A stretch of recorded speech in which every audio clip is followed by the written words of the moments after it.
Hello, everyone, and welcome. In this recording, I'm going to be speaking about this upcoming solar eclipse taking place in the sign of Libra on the 2nd of October 2024. This is what they call an annular solar eclipse, which kind of means a ring of fire.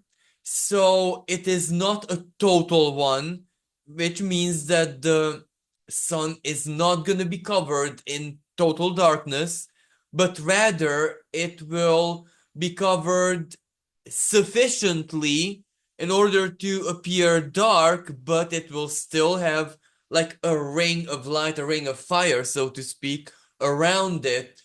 And even though this in itself, it's not necessarily big astrology, however, well, ring. Let's just think about the symbol of the ring. Immediately we go to either promise, a cycle, but marriage partnership. The sign hosting the eclipse, Libra, is spot on about that. And fire, well, certain relationships, relationship dynamics, or energies, the state of energies within relationships are definitely on fire and burning. So, this right off the bat about the Libra eclipse, it is quite a powerful one. Um, this eclipse is a solar eclipse, so it means a very powerful fated new moon. So it already has a very strong initiatory and creational, bringing something new onto the table uh, signature on it. But at the same time, it is a south node eclipse. And as we know, the south node. Now, the nodes of the moon are representatives of where the moon projects its. And when I say moon, let's not understand this astronomically speaking and mathematically, where the nodes of the moon, of course, are a mathematical calculation, a projection, not in that sense, but rather the moon as a symbol of our emotional world in its integrity and the power of the soul, and of course the unconscious, where that part of us projects its influence. So this is where we immediately get why it is so very fated, because everything that we decide and really choose upon actually is seated, rooted in a certain emotion, either a very conscious emotion or a strongly it doesn't matter if it's conscious or unconscious, because that is the big determinant of whatever happens to us. Even fated elements, even fate, that type of fate which apparently does not have a lot in common with anything emotional, or that part of us. However, if we would take it a bit higher philosophically, it is still how we feel about a certain big principle in life, in the world, in the country, in whatever, even in the cosmos, if you know what. So everything really is rooted how the unconscious is, let's say, configured. And eclipses, nodes of the moon, right? The moon and its nodes stir this up. Eclipse, exactly. It is cut off briefly, like a restart, like a reset. When you reset your PC, your phone, or whatever, or very many times after a massive update, regardless if it's app, software, game, or usually it will require a restart. So that's the best, technically speaking, way to perceive eclipses. And also reset, well, this is why we know that it can be a moment of crisis. Because no reset is, how should I even say, something usual. Every reset means that something out of the ordinary kind of comes into our lives. Change is permanent. So this eclipse, Libra eclipse, the change that it will produce is permanent. And south node, so the nodes of the moon fated. The north node is usually where we aspire, where our emotions, or you know what I said earlier, regardless if it's conscious or unconscious, is pulling us towards. So fate is taking us there, let's say. Where the south node is what we need to release or strongly transform or find a usage. But finding a usage is also a kind of elimination, right? Because we're consuming something, right? So it let's say it's in like an elimination. Uh let me give you a case where a south node event, a big south node event, is not really doom and gloom and the bad type of release, but something really nice.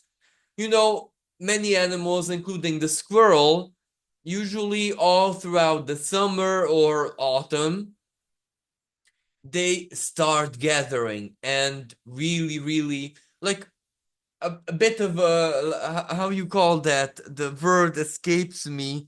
A hoarding. And that's where ultimately they're gonna have a big excess of food. Okay, north node, that food is north node when it's scattered around the forest and on the tree or whatever, nuts or whatever they gather, acorns or but when it's in their deposit, their lair or wherever they live, then it's south node and it's building up, it's building up, it's building up. How would one release such an energy? Well, the winter comes and you kind of have to eat it. And the thing is, if you have excessively too much, if you cannot eat it, it's not positive. It's not a good idea because it will attract pests, parasites, it will start to rot or whatever. A big excess is not a good idea. So that excess will be eliminated in order to balance things out. There, no real crisis in a sense. However, it is still a situation that needs us to accept a permanent transformation. And I really felt the need to specify all of this in order for us to understand what this eclipse may do in our lives and how it might do it. And even if there might be certain moments which might be unpleasant or even scary, we need to know that we need to face it on one hand, sit with it, and without a shadow of a doubt, we will get somewhere. So let's not run away. Regardless of this is, for example, our own emotions. That might be a massive eclipse starting point, catalyst point, where the chain reaction starts from. And it's very internal and highly subjective. However, if the feeling is not aggressively not going anywhere, and there's nothing we can do about it, that's how we know it's fated. And then is when mindset and the rational, logical, big picture thing to do will not matter anymore. That's when we will need to confront the feeling. Let me give you some very common examples. I don't love him, her, it anymore. And whatever he, she, it represents was the big love of all my life from the first moment. If it's a relationship, then from adolescence, let's say, if it's a whatever, a passion, hobby, path, lifestyle, life choice, something about your identity even. It can be from any age, even 2, 3, whenever you started to become more sentient in that sense. It can be very big things where our feelings change because I don't love it may not be the case of this is just one example of many. I love it differently. My feelings are different. Or things changed. I changed, so my love is different.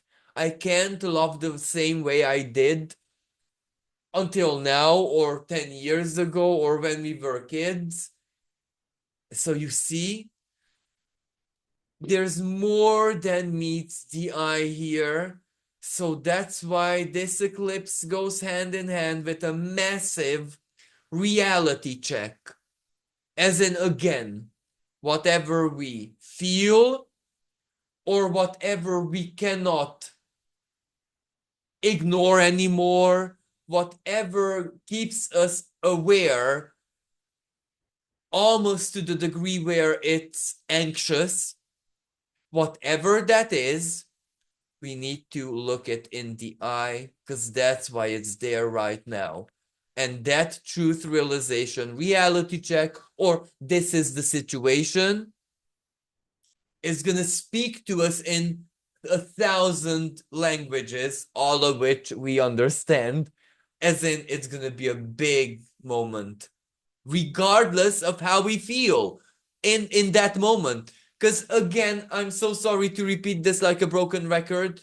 The ancients thought of eclipses as only crisis moments and big things when things unfold. So they didn't really look at it with very positive eyes in the practical sense, in the sense that, well, it's gonna be scary, I'm gonna be in trouble, I'm gonna be having very heightened emotions, even if it's love, even if it's falling in love. When you fall in love where you totally lose your head, it's not positive, even if it's the biggest highlight of a life story. Regardless, it's intense. That's why the crisis, but every crisis, what does it have? Power, big power. So the truth holds power. The feeling that's not going anywhere holds power. And this can be very practical even. Let me give you an example. Let's say you have a business and you tried the 10th millionth time, okay, I'm exaggerating, to boost it up so that it operates in standards that you could be more comfortable with. But if for the 10th millionth time the universe stops this, as in where you're following the textbook to the letter and it always goes, I don't necessarily want to say wrong, but not the way you expect for you, then this will show you why that door should never be opened by you and what to do with your situation, if you know what I mean. So this can be very, very practical as well because it is conjoined by Mercury very tightly. So, but with this being said, I think I already entered into the specifics of the eclipse, astrologically speaking. So yes, let us do that because it's very important. And before I get there, just one last idea. The fact that we are under the heavy flooding, right, of the past Pisces eclipse, which took place 17th or 18th of September this year. We're at the time of the solar eclipse, we're still flooded. You know, whatever the lunar eclipse done or is doing or is preparing to do, in our lives that's still there simultaneously. So where I'm going with this, it is, this may feel much more karmic, even though it isn't, you know, the irony of it, than previous eclipses. Previous eclipses of the past couple of years, because we had from 2020 onwards, every year the eclipse season, astrologically speaking, was big. This year as well, but the feeling of it is going to be extra fated right now. Even if maybe mathematically the only reason it's going to be as fated at this, because this is one important milestone, but the work behind this was already completed at other eclipses even, let's say. But the feeling of it is going to be big. So Mercury, right? This is one of the specifics of the eclipse before I get to the small detail. I usually leave the small details out, but with this eclipse, I can't, because you'll see why. So Mercury is, so mind, communication, speech, words, connections, people, practicality, actual reality, what works in a realistic sense, both for me, for you, and in any way, shape, and form that has to do with, again, the symbolism of Libra, contracts, marriage, partnership, one-on-one alliance, anything in law, courts of justice, big decisions, choices, uh, one's ideologies, aspirations, but not in an Aquarian sense, but in a Libra sense, that it is them and the principle. But you get what I mean. So Mercury, the element of mind, is there. The other element that is very much there is Black Moon Lilith. Now, this is where Black Moon Lilith is significantly there in a mathematical way. Not just the mean Lilith is there, which is like rectified. It makes Black Moon Lilith have a progressive transit. Because the true Lilith many times is chaotic. It goes back and forth, back and forth. And at the time of this eclipse, both the mean and the true, are at this 10 degree of Libra, the degree of the eclipse. And Lilith, Black Moon Lilith, is also, just like the nodes, linked to the moon. So this is big emotion, right? Not just the nodes. Nodes are lunar, so moon, but also Lilith, the shadow, the dark side of the moon. Very much there. Insistently. And if we want to look at other lunar energy, you know, White Moon Selena, the opposite of Black Moon Lilith, well, she is, okay, the trine is not exact and not a very overwhelmingly powerful energy, but trine is a trine. At 15 degrees of Gemini, White Moon Selena trines this 10 degree of Libra, air trine. I call that a blessing. But what I want to say is, it's very much lunar. It's so lunar that it blows up my mind. What this energy reminds me of is the Two of Swords tarot card. Big decision moment, or big. How we feel is so important, more than life itself, if I can dramatize a little bit here. And how we feel at this eclipse it is not the norm, because this goes as deep as it possibly can. I do believe that, let me give you an analogy.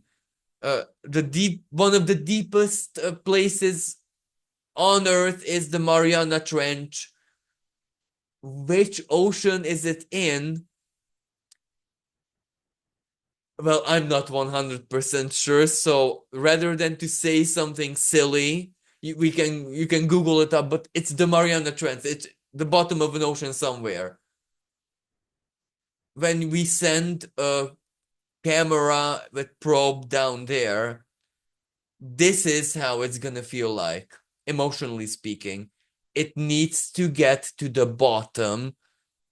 It needs to get as further in as it possibly can. So this is either where we have to, and we ourselves, for some reason, have to be painfully or maximally honest with ourselves about something. You get what I mean? And in order for us to do that, of course, this is where varying, each and every person with their own limits and capabilities and personals, you get what I mean? How deeply we can dive into the unconscious and make it conscious.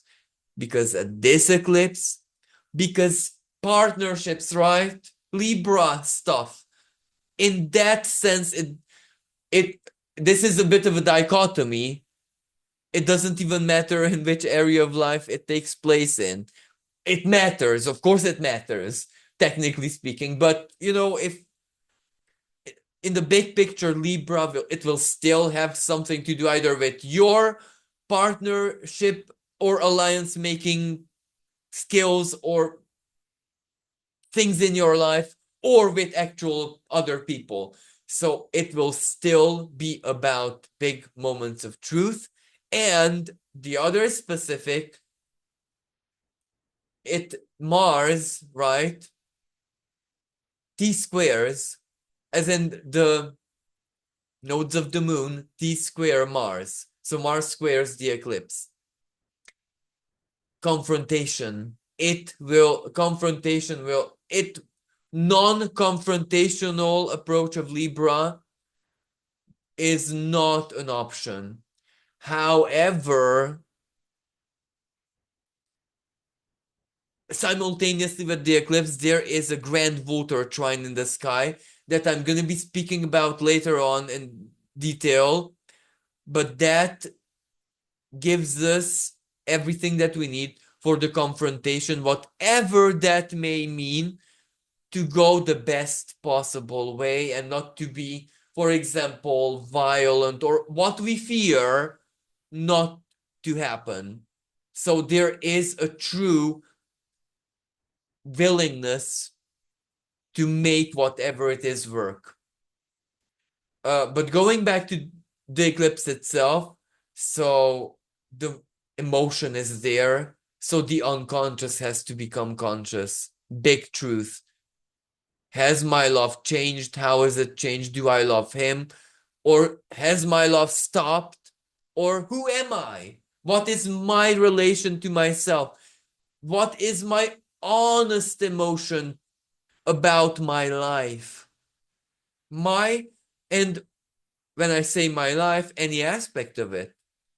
And this is those eclipses where the spiritual, emotional, modern psychology, positive thinking kind of bypassing neither the self-victimization and finding excuses for our state, always ingeniously using our fantasy and creativity and imagination to find permanent excuses for the inner victim. So neither of the two extremes can work now. This is when reality is here. We don't need to bypass it. We don't need to alchemize it in that way. We are powerless before fate herself. And that is the best thing that could happen to us. Yes, please. Yes to this. Don't fear it. Don't say, oh my, no, no, no. This is where it's a must. It is the biggest favor fate will do for us. Taking away our bypassing, either our magic, an eclipse, right? Briefly, our magic, our inner sun, a solar eclipse, right?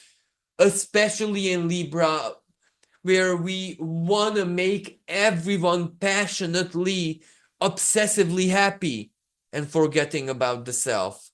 So much so, where I would bet anything that a good portion, I don't want to give a percentage here, but a good portion of you guys listening to this have gone so far into making someone else happy, and put this in your own context, that you even forgot what happiness means to you in a real sense, and life brought you back to deep childhood in order to ask that little girl or boy, what used to make you happy, and smile in an unconditional way before my life became bitter. Oh, before whatever happened, what used to make you happy? Or who are you exactly? For many listeners, this is what's happening right now. It's taking us back before we were before we were armored, before we had the crab carapace, the Cancer shell, Mars in Cancer, squaring this, T-squaring the nodes of the moon, but really squaring this, okay? The eclipse. Who were we before? Or who were we before we awakened to our magical self? The eclipse opposing perfectly to the degree Salasha in Aries, the magic of the self, the magic of the journey, the magic within the child, the magic within the victim, the magic within the hero, the magic within the good neighbor, good friend, good wife, good husband, good whatever Libra, whoever Libra makes you, because Libra, the two scales, the two sides, right? One is one and the other is you. Sometimes you're not the active player, sometimes you're the passive player. Sometimes you're the bottom, if you know what I mean. But the magic of that, the magic of you, before you had the magic of you, what used to make you happy, what mattered to you, who were you, how did you see the world? It is really taking you back, you where you are me, as all of us in our own unique ways, to an innocence that we forgot long ago, where the waters of Lethe washed it away long ago. But there is an opposite to Lethe, but I'm not sure if I can pronounce the name. Mnemosyne, a titaness of memory, goddess of memory. Mnemosyne can help us retrieve the the first dream, like the first breath of our being here on earth, this incarnation, I mean. And that will help us. That will guide us to our truth. And with this being said, I already mentioned one minor detail in this eclipse, the opposition to dwarf planet Salasha, wife of Neptune. And with this, I said everything. So the way I see Salasha and Aries, the magic of the self, that deep magic that gets us through anything in life, the survival, but also when we're a hero, but also when we are just the fool in a good sense, as in the tarot. not necessarily big initiation, only even if we just play. Sometimes we are the fool and we're meant to be, and that's okay. Life is meant to be fun and adventurous, and sometimes a bit of an illusionary journey. Why not? So that's Lasha, the magic of that. So the eclipse. Our conditioned self is being eclipsed by a big truth, so it brings us back to the magic of the self, and the magic of the self shows us who we are without it. And this changes everything. This changes relationship big time. Another specific of the eclipse, well, it's not just Black Moon Lilith being at that 10 degree of Libra. There is a dwarf planet named Maki Maki. Maki Maki is like a primordial creational deity. So it is like a primordial state of the divine masculine. It is like a raw, benevolent, creational energy, like the grandfather of all things. Because what does the grandfather do? It dreams it. It cannot, the grandfather is not a big warrior, neither is he a very potent, if get what I mean. The grandfather is not notorious for the potence or the fertility, if you know, but for the power to dream, the wisdom, the way it knows life and the hidden paths. That's where it's potent. That's what makes a grandpa potent. So that energy, part of this eclipse. And when I say grandpa, well, Maki Maki, in a sense, is actually fertility energy. So it's actually potency, and you know what I mean. However, the nature of it, it is so ancient and wise that it's not that direct creational energy, but rather the best side of primordial chaos, where it loves something so much that that springs to life because of just the love. When and let's not you get what I mean. So Maki Maki is part of this. Again, the symbolism going back to roots, going back to the primal state, the primal truth, either within relationship when it all started, how it all started, who we were when we started, and regardless if this is romantic relationship, any kind of alliance, job, contract, I said everything, or who that other is. For some people, it will be civilization, modern society, and they will say bye-bye to it.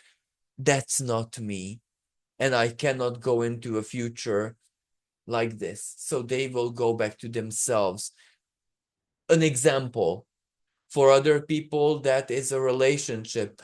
I can't live like this anymore. So husband or wife, either we really change our lives and lifestyles, or let's, because I want to change, you know. If you're not ready for it, that's fine. Stay in your whatever, but I'm going to go my way because I need the change now. I need it now. And this is where if I choose to stay, I will doom the relationship anyway. So this is an example. And only the moment of truth is destined. The outcome, that's where we are the judges. We are the ones who will decide. So eclipse, we need decision time is here. What will we do? A job, a relationship, a lifestyle, a truth, something with the self, an image, an identity. Who am I for you? Big, big, big truths. And moments of confrontation. Let's complicate this further. So it also holds a square, which means that Mars opposes these, let's say, energies. On one hand, Ceres in the sign of Capricorn, and I can show this on the screen. So, Ceres, planetoid, well, Demetra, grain, harvest, nurture, food. In the sign of Capricorn, so, the domains rather of Hades. Okay, you might say, isn't that really Scorpio? Well, technically it is Scorpio, but Capricorn is still the stage of manifestation, if you know what I mean. Whatever happened in Scorpio, well, ultimately will manifest in Capricorn. So Ceres opposing Mars in Cancer, so nurture. What nurtures you? Where's the food? What makes you grow? Or in an opposition and put it in the theme of the eclipse. And if we want to add Salasha, then it's a grand cross. What no longer is a suitable nourishment for you. And a moment of truth and eclipse, a grand cross. Not an easy energy. A big moment of truth. But collectively out there, this might be as intense as it is good news, because providing food is non-optional. It's a must, and people will fight for it to make that happen. But there are other planets here. Quaoar is also a creational deity, but it is very linked to dance, music, harmony, the dream, but made manifest with creative forces that are at the borderline of physical and ethereal. For example, sound, song. The way I interpret Quaoar is our own rhythm, the music, the song of our soul. And centaur named Pholus, symbol of where curiosity can take us. So this is a big energy, because it's a big life change. Quaoar, the tune, the frequency that our being operates with changes. That's not an easy or simple thing, but let's complicate this even more. Mars himself is at the moment of the eclipse conjunct two fictional points, Hades and Kronos. I'm not going to go into details, not to complicate things. This is where Cancer, family dynamics, or where I belong, where my home is, nationality, ethnic origin, what I feel as my people, my home, my past, my family roots, changing how I feel about this, change forever. Again, but let me give you a good sign. If someone gets married into a different culture, the same thing, and it's not doomy and gloomy, it's just a change. So it doesn't have to be anything doom and gloom again. And another thing that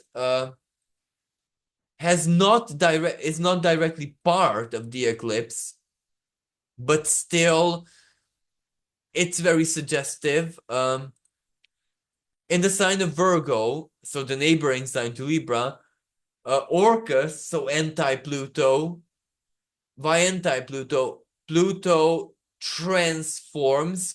Orcus either eliminates forever if it cannot be restored to the original. Is conjunct Vesta, sacred flame, protector of the household. In Virgo, So sacredness, purity, mastery. This means benevolence. And Vesta,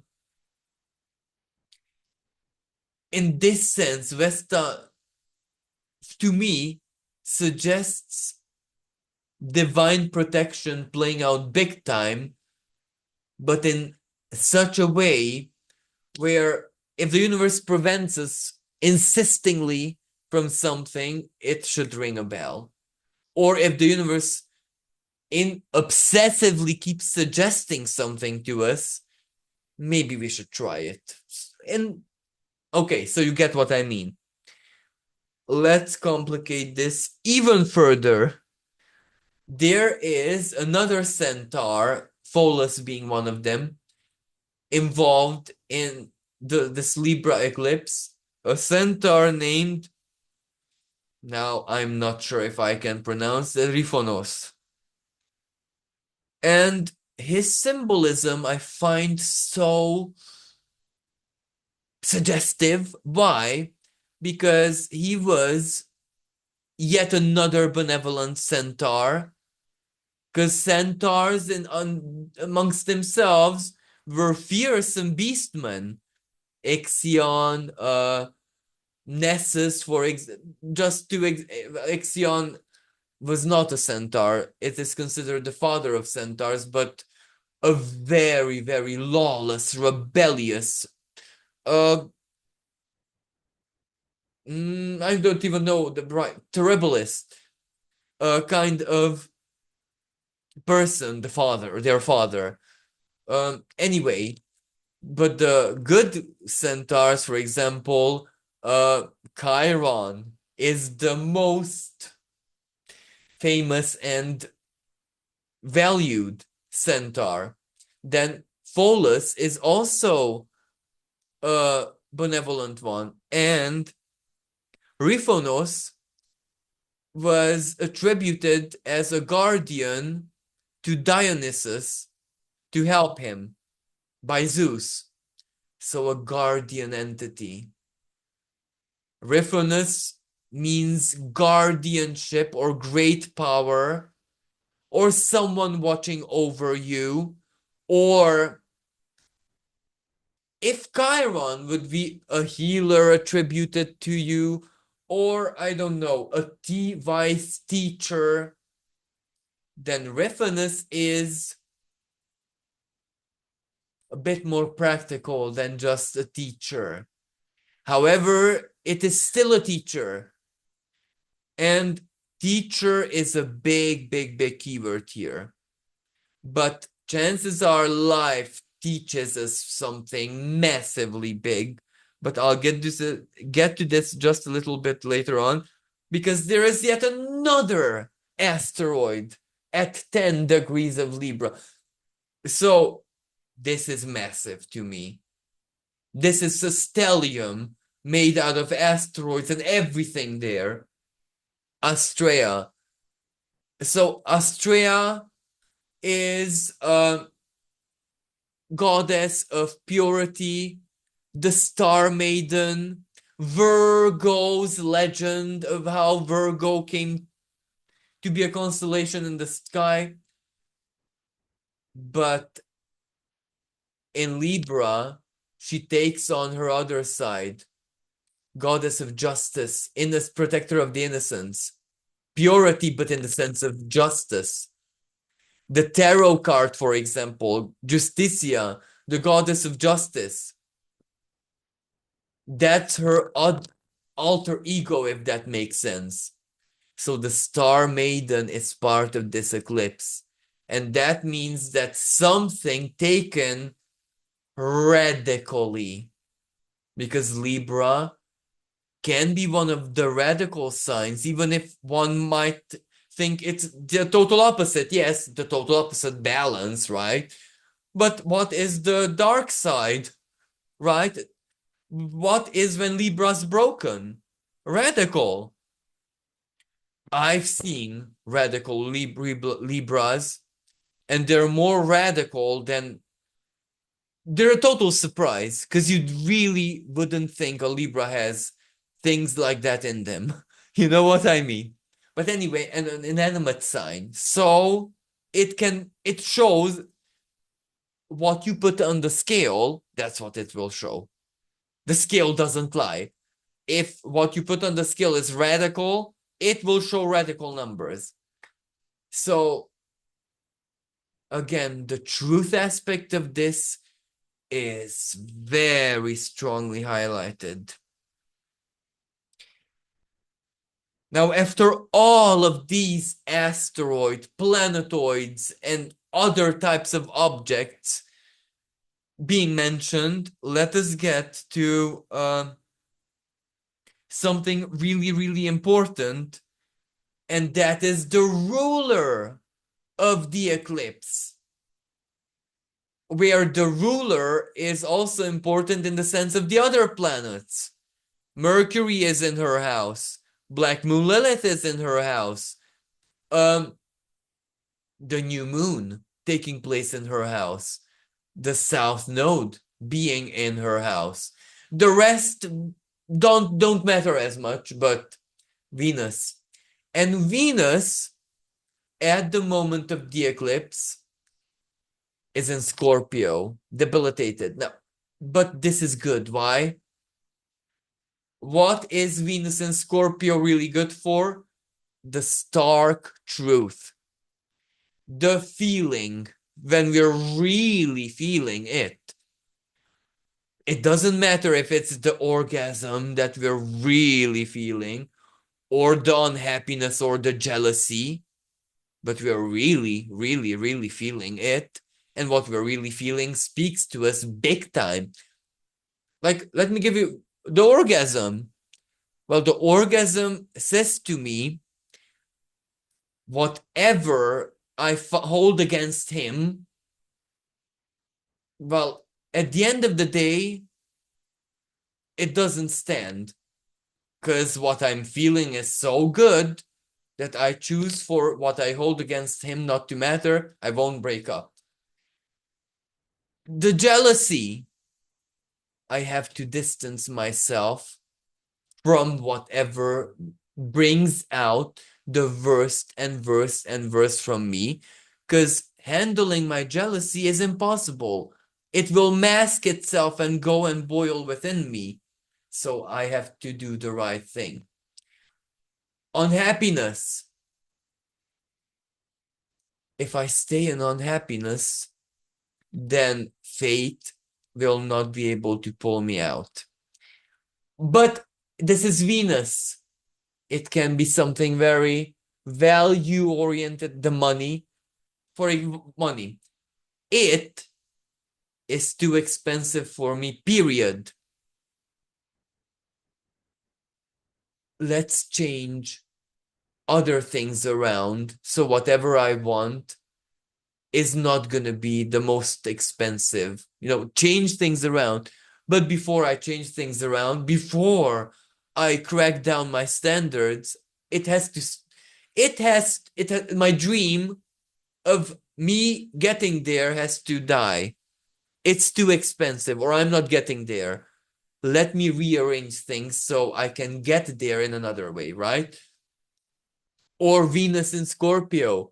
That, no, I will not take the credit. You know what I mean? Or Venus in Scorpio. I'm not gonna book the holiday because I really don't want to fool I wanted to say body, but no, it goes way beyond body, my being with pleasure.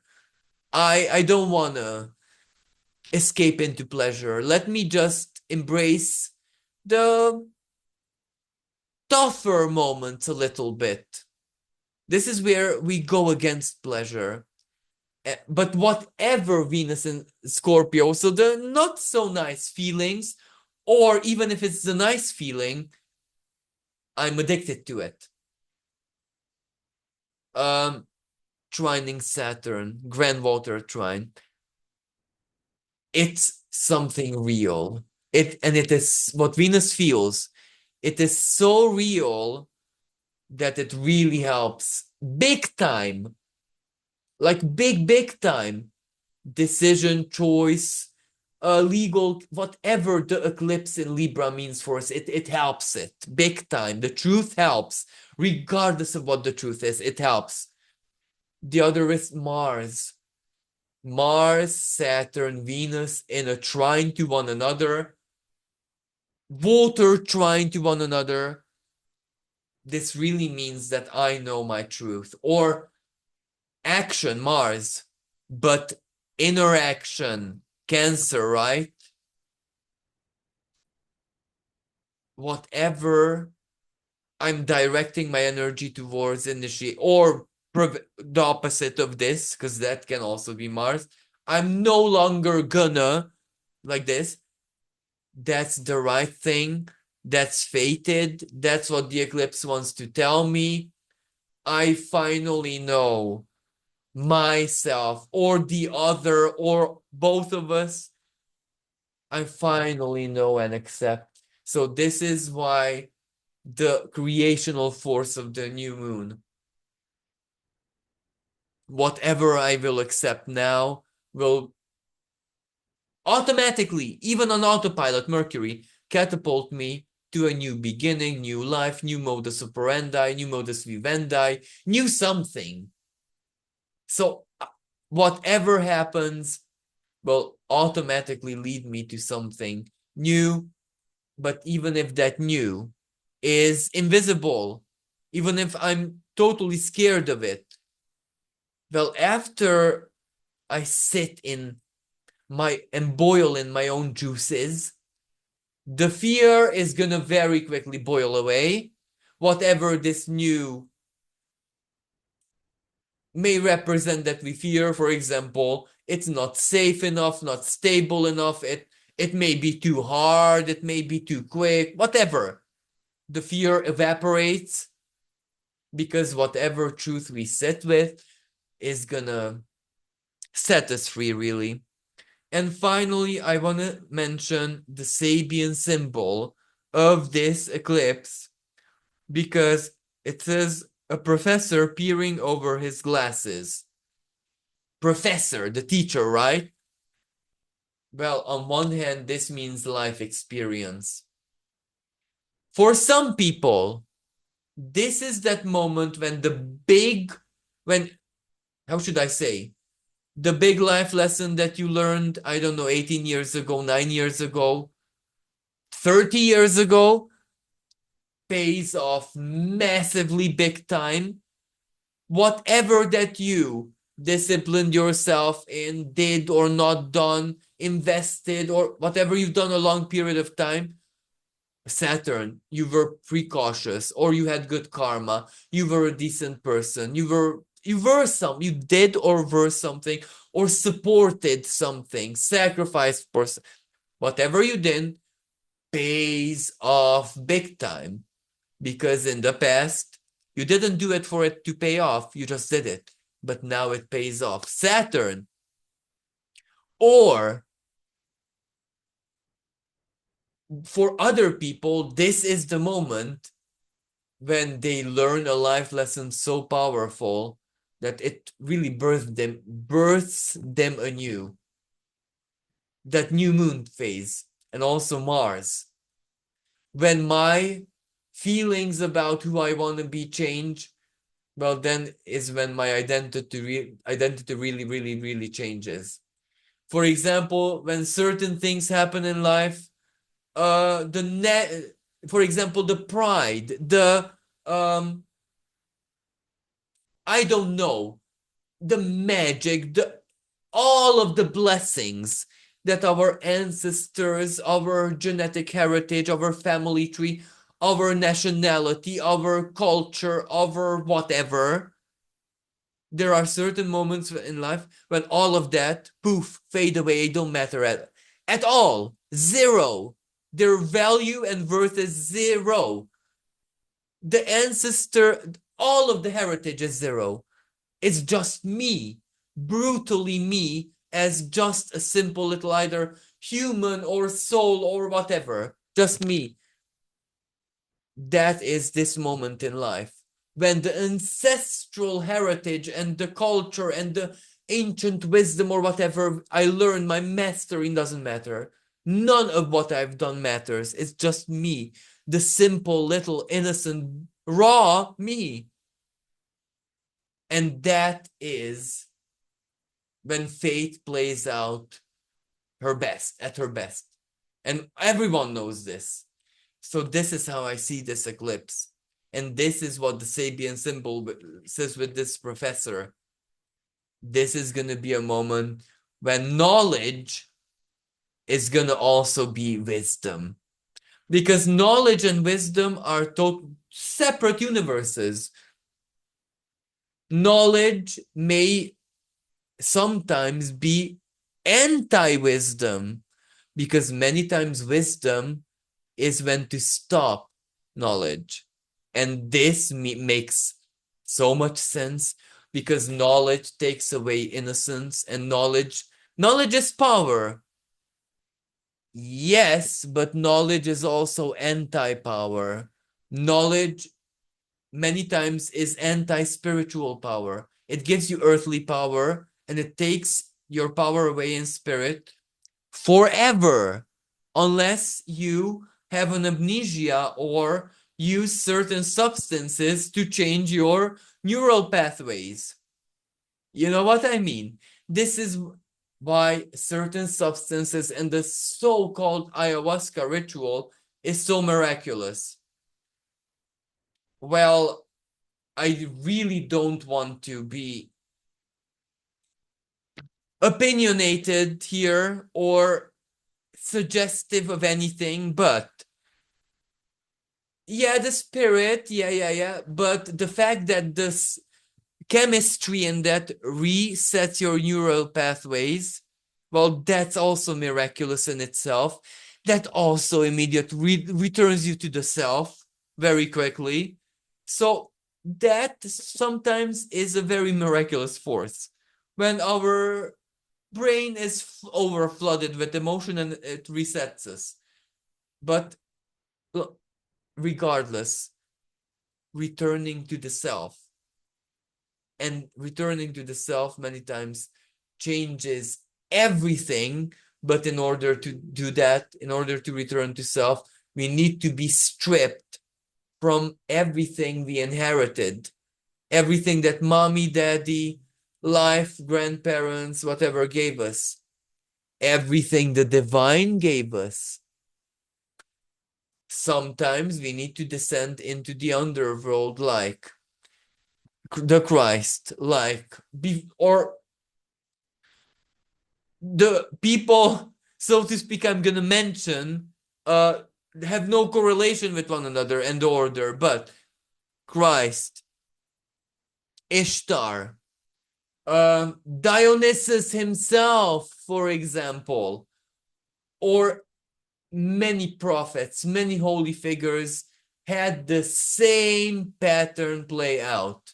They descended into the underworld, may it be hell or something happened in their stories where they were rock bottom or dead, and from that state they had to rise up, but their risen up state was more innocent than ever.